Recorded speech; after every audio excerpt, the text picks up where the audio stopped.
ถ้าไม่มีการให้อภัยผิดและไม่คิดที่จะลืมซึ่งความหลังจะหาสามัคคีนี้ยากลำบากจังเพราะความพลังมีทั่วทุกตัวคนขอถวายความเคารพพระเถรานุเถระทุกรูปขอเจริญพรเจริญสุขคณะสัทธาสาธุชนท่านผู้ฟังรายการธรรมะรับอรุณทุกท่านในวันนี้อาตมาภาพพระมหาจิตการอภิปุญโญ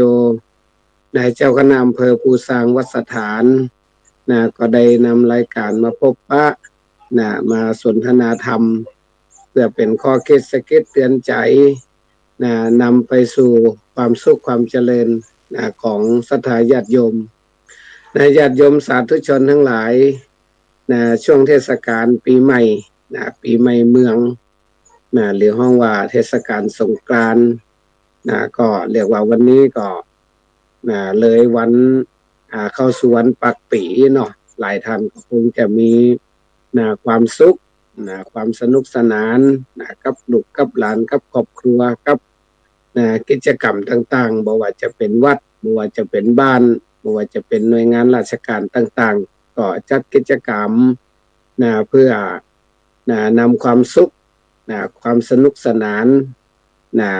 ความอิ่มบุญอิ่มใจมาสู่ศรัทธาญาติโยมมาสู่ประชาชน ญาติโยมสาธุชนทั้งหลายปีใหม่เมืองหรือว่าสงกรานต์เนี่ยมันแฝงด้วยธรรมะของพระพุทธเจ้าซึ่งเฮาท่านทั้งหลายสามารถน้อมนำมาใช้ในชีวิตประจำวันได้อยู่ที่ว่าเฮาจะพอหันก็เพราะบางครั้งถึงวันเนี่ยมันหลายอย่างเนาะมันปิดบังอย่างที่เพิ่นว่านั่นเนาะ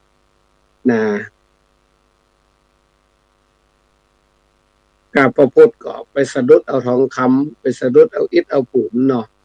กาพระธรรมก็ไปขยำเอาคัมภีร์ใบลานหนังสือหนังหาตำรับตำราเฮียกาพระสงฆ์ก็ยังไปถูกใครลูกชาวบ้านยังบ่ได้เข้าถึงสงฆ์ที่แท้จริงฉะนั้นหลายอย่างมันปิดบังเรียกว่าตัณหาเรียกว่ากิเลสบังตาตัณหาบังใจทำให้เฮาบ่สามารถมองหาหันแก่นธรรมบางครั้งเฮาก็ไปติดอยู่กับเปลือกฉะนั้นก็วันนี้จะได้นำข้อคิดความเห็นต่างๆพร้อมกับโดยนำธรรมะซึ่งเขาจะหาได้ในวันเรียกว่าวันสงกรานต์หรือว่าวันปีใหม่เมืองซึ่งต้องก่อนอื่นก็ต้องขอเจริญพรอนุโมทนาบุญกับทุกท่านที่ได้ร่วมกันจัดกิจกรรมส่งเสริมพระพุทธศาสนาบ่ว่าจะเป็นเรื่องของการทำบุญเฮือทานรักษาศีลเจริญจิตภาวนาฟังเทศน์ฟังธรรมแล้วก็มีกิจกรรมเสริมเช่นมีการขนทรายเข้าวัดมีการปล่อยนกปล่อยปลามีการเรียกว่าถวายไม้กำสลีบางท่านก็มีการเรียกกันห้องว่าทำบุญเนาะทำบุญสืบโหราชตาสืบเรียกว่าเพื่อให้ความเป็นสวัสดีแก่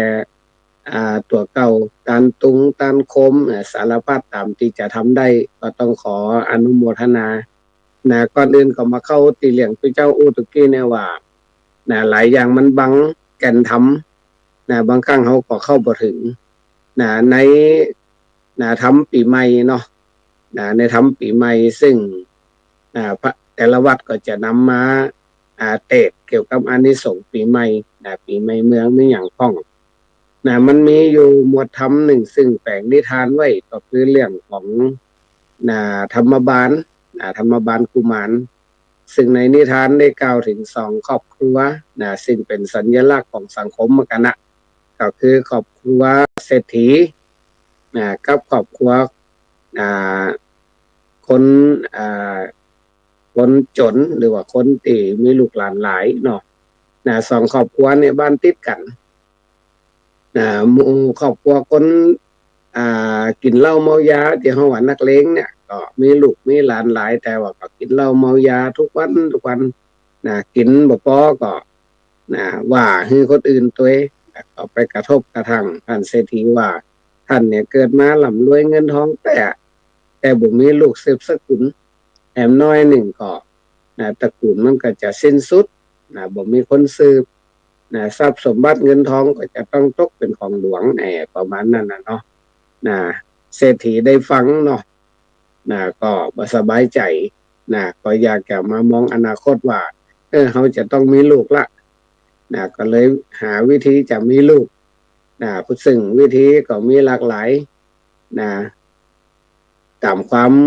เชื่อเนาะก็เลยใช้วิธีแบบโบราณก็คือขอลูกก็มองว่ามีต้นโพไซต้นใหญ่น่าจะมีเจ้าอย่างที่บรรเทาว่าก็ไม่ใหญ่มักจะมีผีนะเนาะก็ไปทำความสะอาดต้นโพไซเนี่ยเนาะต้นไทรใหญ่เนาะทำความสะอาดเพลทำความสะอาดเอาทรายเอาหยังไปเกลี่ยลงแล้วก็ไปสมาทานอุโบสถศีลไปขอลูกกับเทวดาตึงหัวตึงเมียนั่นไปขอลูกกับเทวดาบนบานศาลกล่าวเนาะก่อนเทวดาเปิ้นก็รับรู้รับทราบเนาะเปิ้นก็บ่สามารถประทานลูกได้เปิ้นก็ไปขอต่อขึ้นไปหาเจ้าของเปิ้นก็คือพระอินทร์เนาะขึ้นไปหาเจ้าเปิ้นพุ่น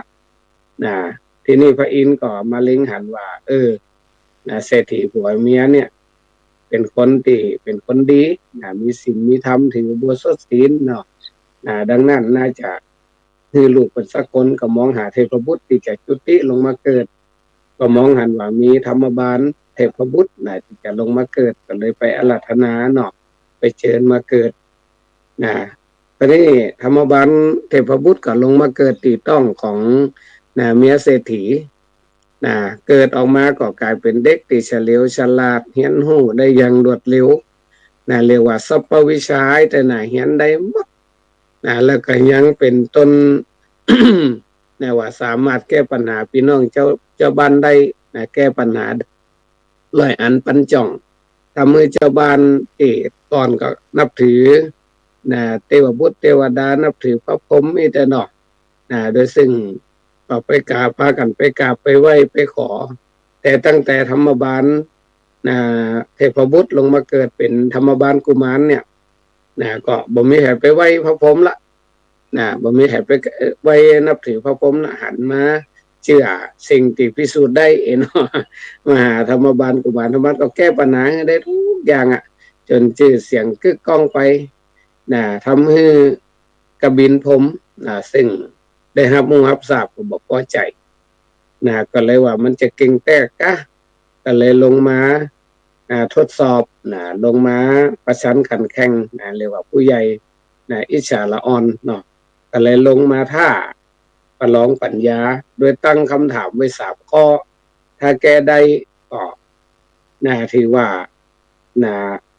ระยะผมแพ้ก็จะตัดหัวตัวเก่าหรือว่าถ้าหากว่าธรรมบาลแก้บ่ได้ก็จะต้องตัดหัวตัวเก่าเหมือนกันต้องโดนตัดหัวโดยให้กำหนดเวลาไว้7 วันธรรมบาลกุมารนี่ตอบปัญหาคนอื่นได้หมดทุกเรื่องแต่ปัญหาตัวเก่าซึ่งปัญหา3ข้อนี่เป็นปัญหาในตัวว่ามีคำถามว่าตอนเจ้าราศีอยู่ที่ใดตอนบ่ายราศีอยู่ที่ใดตอนค่ำราศีอยู่ที่ใดเนาะธรรมบาลกึดไปอันปันจ่องก็ตึงบอกปะว่าตอบบ่ได้3 วันก็แล้ว4 วันก็แล้ว5 วันก็แล้วพอถึง6 วันโอ้ยุ่มได้ละนั่งรอความตายก็เลยเดินออกจากบ้านออกไปตั้งนานบ่ฮู้ว่าจะไปตั้งใดเพื่อไปหาคำตอบครบ7 วันก็จะตาพูดไหลแต่เนาะพอวันพอเดินทางไปก็ไปนั่งอิฐนั่งพักอิฐเนาะที่ใต้ต้นตาลต้นตาลเราไปนอนที่นี่บนต้นตาลเนี่ยมีนกอินทรี2 ผัวเมียคุยกันก็ลักษณะว่าพี่วันนี้เขาจะไปหากินตั้งใดเข้าป่าอาหารก็หายากประมาณนั้นเนาะนกบอกว่าวันนี้รับมือสบายแต่อาหารมาถึงปากเลยอาหารยังก็คือวันนี้เขาจะตัดสินธรรมบาลกุมารว่ามันจะตอบปัญหากบินพรหมได้ก็มันคงตอบมาได้หรอก5-6 วันแล้วมันยังมีคำตอบเตี่ยเนาะคำถามว่าจะได้นี่มันยากเต็มทีกะ คำถามใกล้ตัวนะคำถามว่าจะได้ตัวเมียถามตัวว่าอันตัวปู่ก็บอกว่าคำถามบอกว่าตอนเจ้าราศีอยู่ที่ใดนะตอนบ่ายราศีอยู่ที่ใดตอนค่ำราศีอยู่ที่ใดนะเมียแล้วสูงหู้คำตอบก็ผัวก็บอกว่าหู้กะตอนเจ้าราศีอยู่ที่หน้าตื่นเจ้ามาก็ต้องล้างหน้าล้างตานะคนทั่วๆไปเนี่ยก็คือหน้าตามันสว่างไสวนะเรียกว่ามันมีสง่าราศีนะมันก็เหมือนกับที่คำว่าน่ะ7 วันหยุดฝึกซ้อมดนตรี5 วันอักขระหนีเนิ่นช้า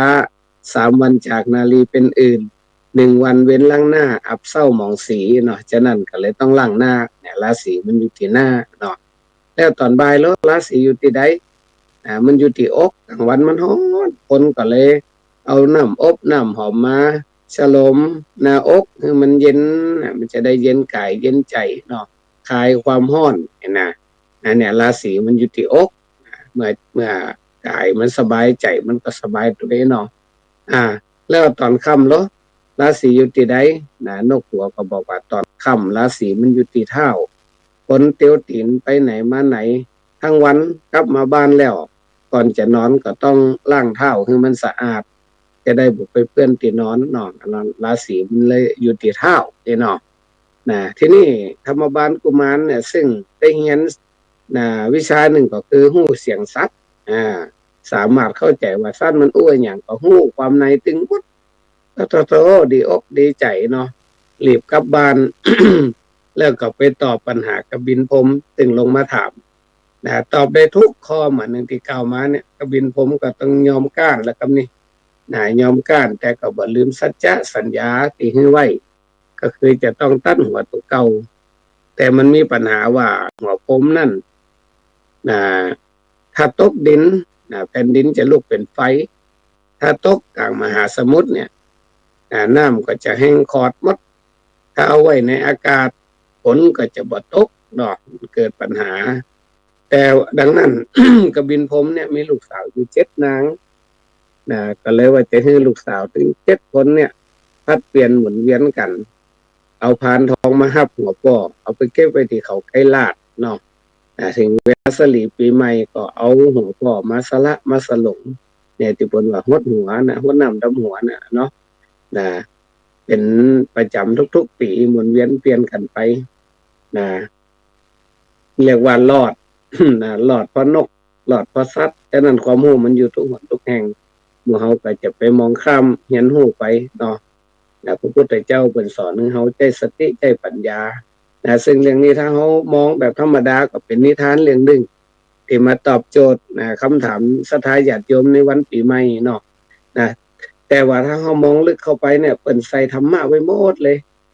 เริ่มตั้งแต่ว่าเศรษฐีครับคนกินเหล้าเนาะที่ว่าเป็นศัตรูกันเนี่ยคือความเหลื่อมล้ำทางสังคมเนี่ยมันก็มี2 ด้านอยู่เสมอรวยกับจนที่เฮาฮู้แล้วก็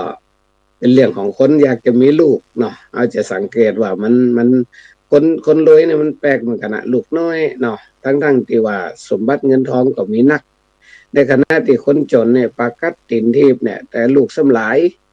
แทนที่จะเสริมให้ร่ำรวยกลายเป็นว่าทำให้ตุกกว่าเก่าประมาณนั้นเนาะเฮาก็มองว่าสังคมมันเป็นแบบนี้เนาะไอ้ปัจจุบันเฮาก็จะหันจะนั่นที่นี่ที่ว่าแฝงธรรมะไว้จะได้ก็คือว่าธรรมบาลกุมารเนี่ยที่ว่าลงมาที่เป็นลูกของเศรษฐีเนี่ยที่ไปขอจากเทวดาเนี่ยธรรมบาลแปลว่าทำคุ้มครองโลกเนาะทำรักษาโลกเนี่ยมันมีอยู่2 อย่างก็คือ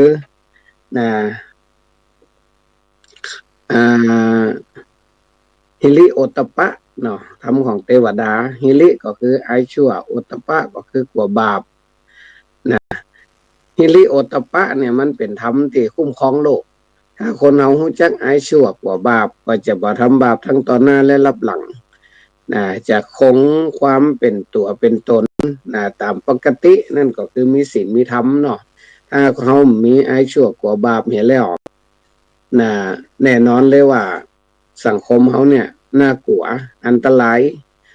ไว้ใจกันบ่ได้ เรียกว่าตอนหน้ามาพับรับหลังตะโกตอนหน้าต้นโพรับหลังต้นไทรตอนหน้าสีแดงรับหลังสีเหลืองตอนหน้ามาเฟืองหลังมาไฟมือถือสากปากถือศีลมันก็จะเป็นลักษณะนี้เนาะมันก็จะทำให้บอกไว้ใจกันฉะนั้นคนเฮาควรจะเอาทำตัวเนี้ยมาใจนี่ทำมาบานกุมารเนี่ยตอบปัญหาได้ทุกอย่างเขาจะสังเกตว่าคนประเดียวเนี่ยมีความรู้เรื่องนอกตัวนะแต่ว่าเรื่องในตัวเนี่ยตอบบอกให้ได้ก็คือบอกให้มีธรรมะอยู่ในใจธรรมะมันเป็นแสงสว่างเนาะเมื่อไปเจอปัญหาบางอย่างเนี่ยแก้บ่ได้ปัญหาซึมเศร้าปัญหาฆ่าตัวตายก็เลยหนักขึ้นในสังคมปัจจุบันเพราะคนเฮามองออกนอกตัวตลอดบ่เคยมองเข้ามาภายในคือบ่เข้าใจตัวเก่าเนาะแต่คำถามที่ว่าตอนเจ้าราศีอยู่ที่ใดนั่นเป็นเรื่องของเวลาคือคนเฮาเกิดมาเนี่ยมันมีข้อจำกัดเกี่ยวกับเรื่องเวลาคนโบราณเปิ่นแบ่งไว้คนเฮาเนี่ยไว้3วัยก็คือปฐมวัยเรียกว่า1ปีถึง30ปีเนาะแล้วก็31ปีถึง60ปีเนี่ยเปิ้นเฮาว่ามัชชิมวัยวัยกลางคนเนาะแล้วก็61ปีขึ้นไปเนี่ยเปิ้นเฮาว่าปัจฉิมวัยวัยสุดท้ายของชีวิต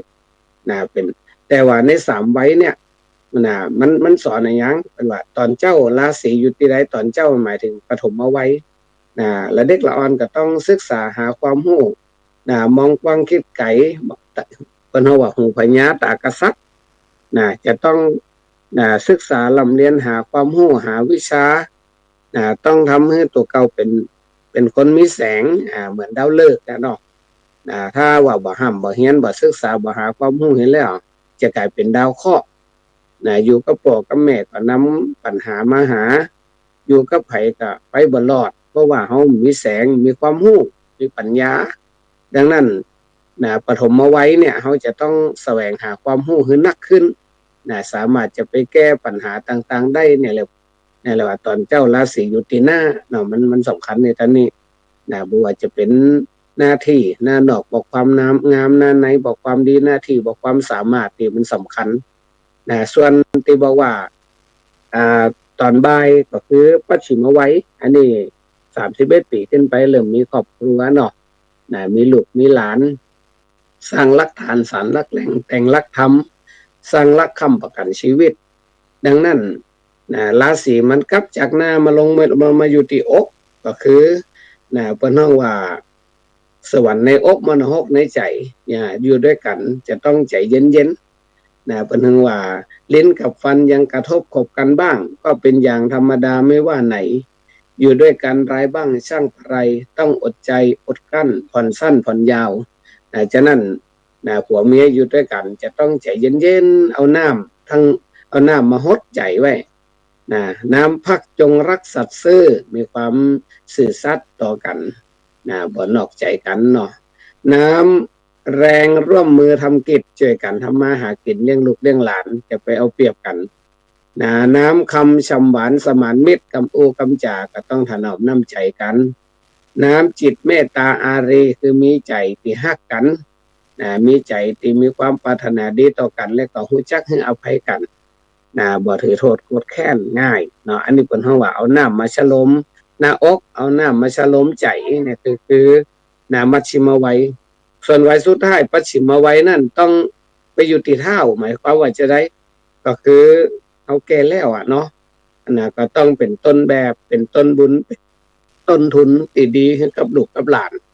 ถ้ามิฉะนั้นแล้วเขาอาจจะนำความผิดพลาดต่างๆที่เขาทำเนี่ยมาแปดมาเปื้อนจิตใจลูกหลานทำให้เกิดความมั่นคงในชีวิตนั่นหมายความว่าคนเฒ่าคนแก่เนี่ยแก่ยังมีคุณค่าชรายังมีคุณภาพไม่ใช่ว่าแก่พอกินข้าวเฒ่าพอเกิดเหมือนฉะนั้นเขาจะต้องล้างเท้าให้สะอาดเรียกว่าเป็นผู้ใหญ่แล้วก็ต้องถือศีลกินธรรมวัดเข้าเล่าขาดบาดใส่ไผ่ละบาปทำบุญค้ำจุนศาสนาอันนี้เรียกว่าเท้าสะอาดเนาะถามว่าถ้าบ่ล้างเท้าแล้วลักษณะว่าบ่มีศีลมีธรรมนั่นเนาะวัดบ่เข้าเล่าบ่ขาดบาดบ่ใส่ไผ่บ่ละเอาหัวโต๊ะหัวพระเป็นปฏิทินพอ15ค่ำหันพระเปิ้นโกนหัวก็ฮู้ละ15ค่ำเนี่ยประมาณนั้นน่ะนั่นหมายความว่าเฮา อายุเข้าสู่ปัจฉิมวัยแล้วก็ต้องมีมีธรรมะเนาะเพราะหยังเพราะว่าเขาจะต้องเดินทางต่อมันใกล้จะสิ้นสุดชีวิตแล้วเนาะมองข้างหน้าต้องมีความหวังมองตั้งหลังต้องมีความสุขอันนี้เลยว่าที่บอกว่าเรื่องราศีแล้วเนาะนะทีนี้มันมีคำถามต่อว่า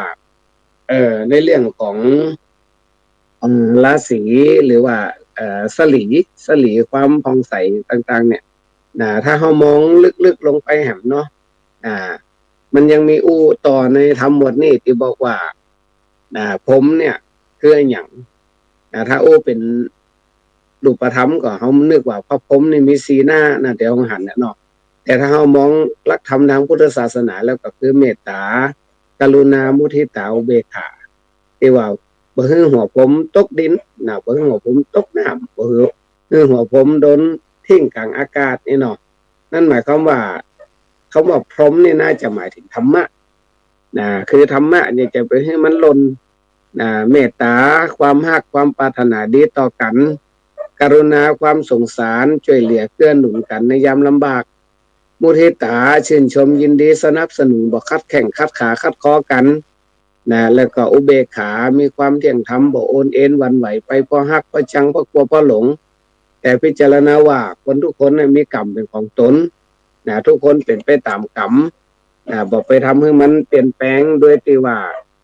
มันคัดลักธรรมเนาะอันนี้เป็นเฮาว่าบ่ฮือหัวผมตกดินบ่ฮือหัวผมตกน้ำบ่ฮือหัว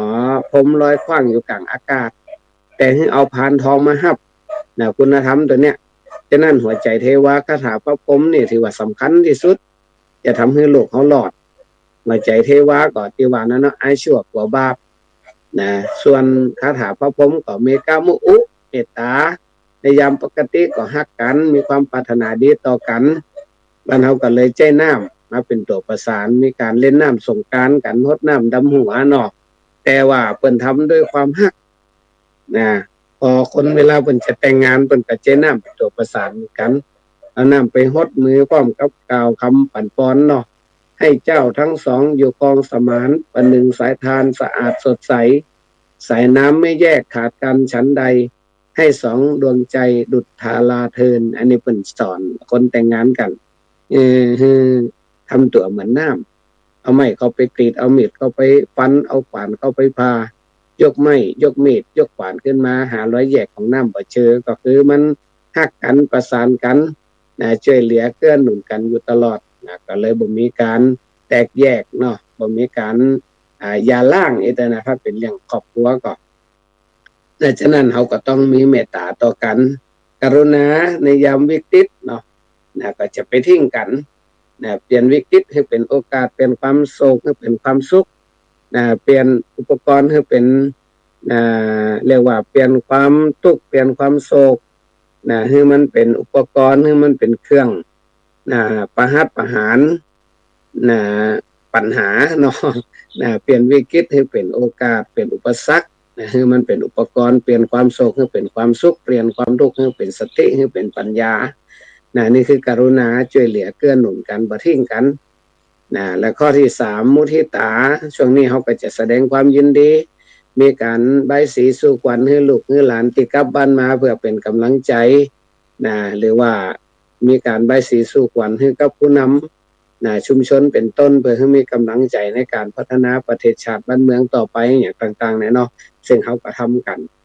เอาไม้ไปกำสลีก็คือทำให้พระพุทธศาสนามั่นคงบ่ทำลายโบราณเปิ่นว่าวัดจะร้างช่วยกันสร้างอย่าล้างวัดคนเซซัดอย่าไปซ้ำกรรมของเขาการช่วยเหลือเจือจุนเป็นบุญเราเด็กยังเยาว์ช่วยพยุงจูงเด็กไปอันนี้เรียกว่ากำสลีคนซ้ายเข้าวัดเพราะว่าซ้ายนั้นมันมีประโยชน์ถ้ามองแบบรูปธรรมเนาะมีประโยชน์เอามาทำงานก่อสร้างอย่างต่างๆสร้างศาสนสถานต่างๆภายในวัดทุกคนเอาทรายเอาอย่างมาต้านก็ทำให้วัดเนี่ยกว่าตะคัดก็ลำบากเนาะในเรื่องของทรายถ้ามองในเรื่องของน้ำมาทำเนี่ยทรายมันมีเม็ดเนาะน่าเกินว่าถ้าขนทรายเข้าวัดเนี่ยมันเหมือนกับว่าเอาเปิ้นเฮาว่าเอาน้ำใสมาไหลน้ำคุณเอาเคยฆ่าเคยทำลายสรรพสัตว์ต่างๆมาตลอดปีขึ้นปีใหม่แล้วก็มาทดแทนเนาะ เอาทรายมาก่อเป็นเจดีย์นะอุทิศส่วนบุญส่วนกุศลให้กับสรรพสัตว์ต่างๆที่เฮาภาคชีวิตเพิ่นก็ดีที่เฮาทำลายเพิ่นก็ดีนะคือเรียกว่าเป็นการทำบุญให้เพิ่นตัวเองนะเนาะอันนี้เรียกว่าเอาทรายมาตานก่อเจดีย์ทรายอธิษฐานให้ชีวิตมันรุ่งเรืองเหมือนกับเจดีย์เจดีย์นั้นเฮามองว่า1ฐานดีเนาะ2สูงทรง3มีของดีคนเฮาเหมือนกันถ้ามี3อย่างเนี่ยฐานดีก็คือมีศีลเนาะสูงทรงก็คือมีคุณธรรมมีดีก็คือว่าจิตใจที่มีธรรมะคอยดูแลมีธรรมบาลอย่างป่านนั่นน่ะมีธรรมคุ้มครองโลกหายโศกขอบาป